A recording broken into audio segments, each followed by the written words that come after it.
Tu savais qu'on parlait déjà d'un ouragan médiatique autour de Didi? Eh bien accroche-toi, selon plusieurs insiders, cet ouragan pourrait bien se transformer en tsunami qui emporterait, devine qui? Beyoncé et Gigi. Tout est allégué, bien sûr, mais les murmures deviennent des rugissements et les rumeurs, des dossiers épais que certains procureurs seraient prêts à dégainer.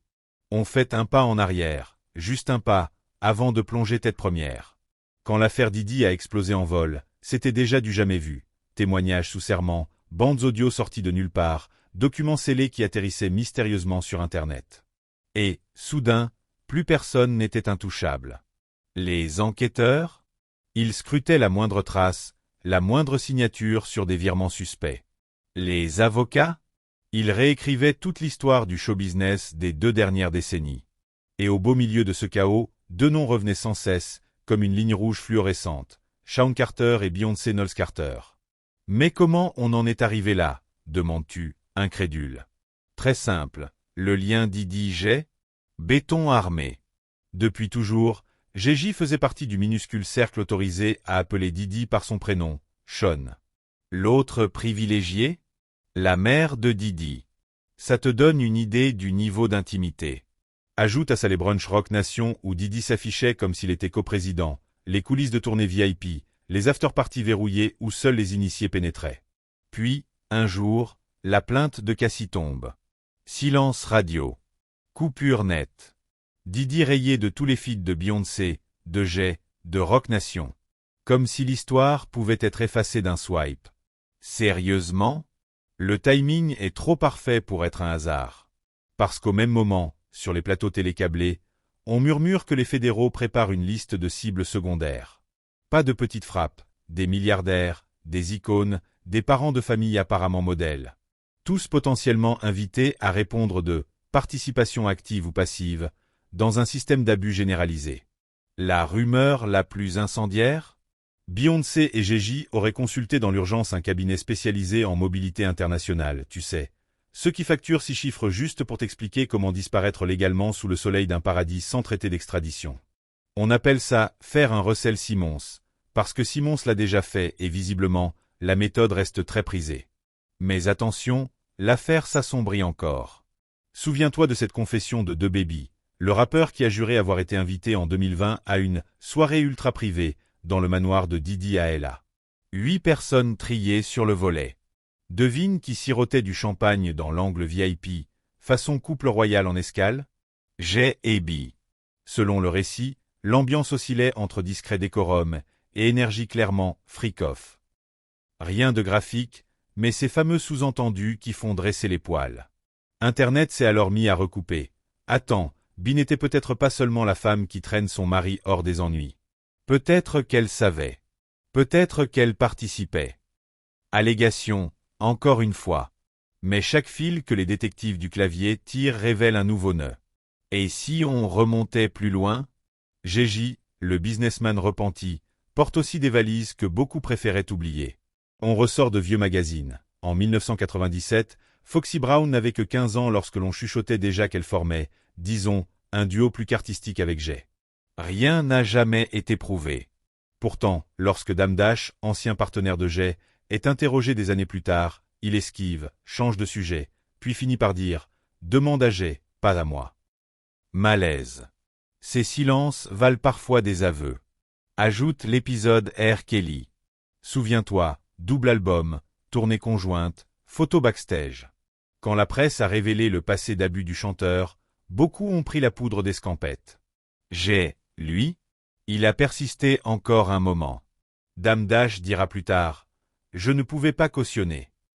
Résultat, la fracture entre les 2 associés était consommée. Ceux qui comparent aujourd'hui Jay à un Didi bis ne tirent pas cette idée de nulle part, tu vois? Passons à Beyoncé, parce que son image, la presse l'a toujours décrite comme immaculée, quasi divine. Mais chaque légende a son côté obscur. Souviens-toi, dans Destiny's Child, Bi répète à longueur d'interview qu'elle n'a connu qu'un seul amoureux au lycée, que sa mère lui choisissait ses vêtements, ses shows, ses plages horaires pour respirer. À 16 ans, elle croise Jay. Officiellement, il attend qu'elle passe ses 18 ans. Officieusement, plusieurs insiders affirment qu'il avait déjà jeté un filet sur elle. Conseils de carrière, invitations en studio, offrande de luxe. Dès qu'elle a soufflé 18 bougies, il s'agissait moins de flirt que de prise de contrôle. Les plus cyniques parlent de « grooming ». Puis survient l'accusation la plus glaçante. Un Ron, ancien garde du corps, balance sur TikTok que G aurait introduit Bi à des substances pour la rendre plus docile. Allégation non vérifiée, évidemment, mais l'écho est terrible. Cela rappelle mot pour mot ce que Cassie reproche à Didi, dépendance orchestrée, isolement, manipulation psychologique. Un Ron jure qu'il dévoilera d'autres preuves si on tente de le faire taire. Et tout à coup, les fans ne savent plus quelle voie croire. Parlons finance, car le nerf de la guerre, c'est le cash. Au dernier calcul public, G dépasse les 2 milliards, Bi frôle le 1,5 milliard. Pourtant, depuis 6 mois, les signaux sont étranges. Concerts annulés sans explication, lignes de merchandising mises en pause, deals sponsoring temporairement suspendus. Les détectives des tribunaux interprètent ça comme une tentative de liquider des actifs ou de gonfler un compte offshore avant la tempête. Et, entre nous, quel couple renonce volontairement à des millions garantis, sauf s'il planifie une sortie de secours? Les divorces stratégiques, tu connais? On murmure que Bi voulait d'abord enclencher la procédure pour se protéger, voler de ses propres ailes, s'assurer que les lois américaines ne puissent pas saisir tous les biens. Mais la théorie a évolué. Si les deux sont visés, partir ensemble dans un havre tropical devient soudain plus séduisant. Rien de plus efficace qu'un jet privé décollant de Teterboro à 3 heures du matin, chaque bagage bourré de disques durs, de passeports diplomatiques et de liquidités en coupure non sérialisées. Attends, ce n'est pas tout. Certains forums jurent que les autorités surveillent déjà leurs déplacements. Les aficionados de l'aviation privée suivent les transpondeurs. Jet Carter a atterri 3 fois à Nassau ce trimestre. Bi, elle, a été repérée dans un resort ultra select sur l'île de Providencial, Turk-and-Caicos, un territoire britannique, donc potentiellement extradable. Mauvaise pioche? Peut-être n'est-ce qu'un repérage avant d'aller plus loin, vers un état insulaire sans accord mutuel. Alger, Kigali, Malais, les paris sont ouverts. Et le public, dans tout ça? Il est passé de l'adoration à la suspicion. Les commentaires autrefois remplis de cœurs violets sont infestés de « Expliquez-vous ». Où sont vos déclarations? Silence coupable. Des hashtags comme #BeSpeakUp ou #GigaTellTheTruth se hissent dans les tendances. Certains fans jurent qu'ils brûleront leur billet Renaissance Tour si Bi ne clarifie pas la situation. D'autres publient d'anciens lives Instagram où Beyoncé semble épuisée, l'œil vide. On isole une micro-grimace, on la monte en GIF, et voilà la preuve suprême qu'elle cherchait à fuir depuis toujours. Mais, et si tout cela n'était qu'un feu de paille numérique? C'est la question qui divise. Les avocats de célébrités savent acheter du temps, assignations repoussées, accords confidentiels, NDA renouvelés.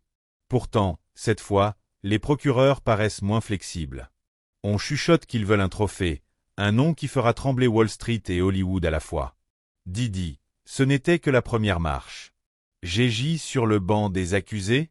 Ce serait le « procès du siècle ». Beyoncé au centre d'une procédure pénale? Les chaînes d'infos tourneraient en boucle, 24 heures sur 24. Pourquoi un tel acharnement? Parce que l'ère de l'omerta se fissure. Les victimes parlent, encouragées par les hashtags MeToo successifs. Les nouveaux procureurs chassent la gloire comme d'autres chassent les likes. Et le couple Carter, figure quasi royale, représente la proie ultime. Leur chute serait un « message ». Plus personne, pas même la Queen Bee, n'échappe à la reddition des comptes.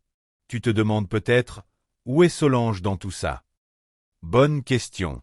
Depuis l'incident de l'ascenseur en 2014, la cadette cultive un silence sélectif. Certains y voient un désaccord profond, d'autres une protection de famille. Imaginons une seconde qu'elle détienne des secrets compromettants. Les procureurs l'ont-ils approchée? On l'ignore. Revenons aux faits, ou plutôt aux pièces qui se constituent lentement dans les coulisses. Et des transactions bancaires avec des libellés énigmatiques, datés des soirs de fêtes privées. Et des listes d'invités qui se recoupent étrangement avec des témoignages de victimes anonymes. Et des jets partagés, des chambres d'hôtel réservées sous alias, des vidéastes qui signent des clauses de silence d'une épaisseur biblique. Rien de probant seul, mais mis bout à bout, l'ombre grandit. On croirait un domino géant. Si une seule pièce s'effondre, tout suit. C'est pourquoi la fuite paraît leur option préférée. Un ancien procureur fédéral l'a résumé ainsi. Quand on est innocent, on se présente et on combat. Quand on disparaît, On a peur de perdre. Et le moral du clan? D'après un proche du staff sécurité, encore une source qui refuse d'être identifiée, Beyoncé vivrait dans une anxiété permanente, enfermée dans des suites d'hôtels barricadés, rideaux opaques tirés à toute heure. Elle craindrait que chaque coup frappé à la porte soit la police. Elle passerait des nuits blanches à revoir mentalement les coulisses de chaque after-party, de peur qu'une vidéo surgisse. Elle se demanderait s'il est trop tard pour redevenir simplement Beyoncé Giselle Knowles, fille de Houston, loin de l'Empire Carter. Jay, lui, jouerait le poker face. Habitué aux crises, il parierait sur la diversion, investissement dans le sport, deals crypto, sponsoring humanitaire. Pendant qu'on parle de son don à une école du Bronx, on ne lit pas la ligne fine de la plainte civile du Southern District. Mais le bruit court qu'il a mandaté un enquêteur privé pour devancer les procureurs, histoire de savoir quelle carte ils tiennent. Stressé? Peut-être pas autant qu'on le croit, car il aurait déjà transféré des droits musicaux dans un trust caribéen. Savant mélange de flair financier ou de panique. Pendant ce temps, l'industrie regarde le bateau de loin, prête à sauter sur la première chaloupe. Des artistes qui collaboraient hier avec Roc Nation rompent subitement des contrats d'édition. Des sponsors effacent billes de leur campagne print avant même la fin des options. On l'a déjà vu, quand l'hémorragie commence, la fuite est contagieuse. Reste le scénario final, celui que personne n'ose nommer. Et si des vidéos surgissaient, des preuves indisputables, le genre de clip brut qui ne laisse plus la place au doute? On a vu l'impact des bandes R. Kelly ou Epstein. Chaque séquence enclenche un compte à rebours, arrestation, procès, condamnation. Alors on y est? Pas encore. Mais chaque heure, une rumeur ajoute une étincelle de plus à ce baril de poudre. Le public est survolté, les tabloïds affûtent leur une, les chaînes câblées réservent déjà des plateaux spéciaux, Cartergate. Toi, moi, eux, tout le monde retient son souffle. Les Carter réussiront-ils la grande évasion, réinventant le mythe du couple insaisissable?